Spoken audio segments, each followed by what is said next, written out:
جب یہ معلوم ہو جائے کہ فلاں شخص خدا کا سچا پیغمبر ہے تو اس کی بات ماننا، اس کی اطاعت کرنا، اس کے طریقے کی پیروی کرنا ضروری ہے۔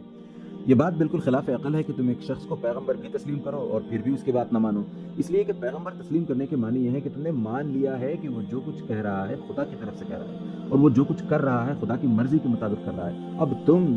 جو کچھ اس کے خلاف کہو گے یا کرو گے وہ خدا کے خلاف ہوگا، اور جو بات خدا کے خلاف ہو وہ کبھی حق نہیں ہو سکتی۔ لہٰذا کسی کو پیغمبر تسلیم کرنے سے یہ بات خود بخود لازم آتی ہے کہ اس کی بات کو بے چون و چرا مان لیا جائے اور اس کے حکم کے آگے سر جھکا دیا جائے، خواہ اس کی حکمت اور اس کا فائدہ تمہاری سمجھ میں آئے یا نہ آئے۔ جو بات پیغمبر کی طرف سے ہے اس کا پیغمبر کی طرف سے ہونا ہی اس بات کی دلیل ہے کہ وہ سچی ہے اور تمام مصلحتیں اور حکمتیں اس میں موجود ہیں۔ اگر تمہاری سمجھ میں کسی بات کی مصلحت نہیں آتی تو اس کے معنی یہ نہیں ہے کہ اس بات میں کوئی خرابی ہے، بلکہ اس کے معنی یہ ہے کہ خود تمہاری سمجھ میں خرابی ہے۔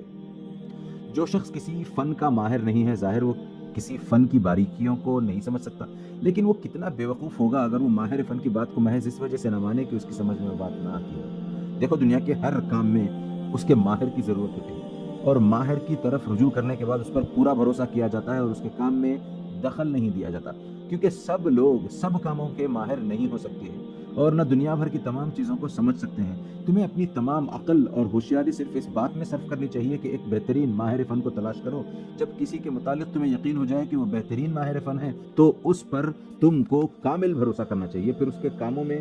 دخل دینا اور ایک ایک بات کے متعلق یہ کہنا کہ پہلے ہمیں سمجھا دو ورنہ ہم نہ مانیں گے، عقل مندی نہیں بلکہ سراسر بے وقوفی۔ کسی وکیل کو مقدمہ سپرد کر دینے کے بعد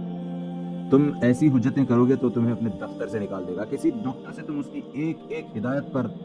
دلیل پوچھو گے وہ تمہارا علاج چھوڑ دے گا۔ ایسا ہی معاملہ مذہب کا ہے۔ تم کو خدا کا علم حاصل کرنے کی ضرورت ہے، تم یہ جاننا چاہتے ہو کہ خدا کی مرضی کے مطابق زندگی بسر کرنے کا طریقہ کیا ہے۔ اب تمہارا فرض ہے کہ خدا کے سچے پیغمبر کی تلاش کرو۔ اس تلاش میں تم کو نہایت ہوشیاری اور سمجھ بوجھ سے کام لینا ہے، کیونکہ اگر کسی غلط آدمی کو تم نے پیغمبر سمجھ لیا تو وہ تمہیں غلط راستے پر لگا دے گا، مگر جب تمہیں خوب جانچ پڑتال کرنے کے بعد یہ یقین ہو جائے کہ فلاں شخص خدا کا سچا پیغمبر ہے تو اس پر تم کو پورا اعتماد کرنا چاہیے اور اس کے ہر حکم کی اطاعت کرنی چاہیے۔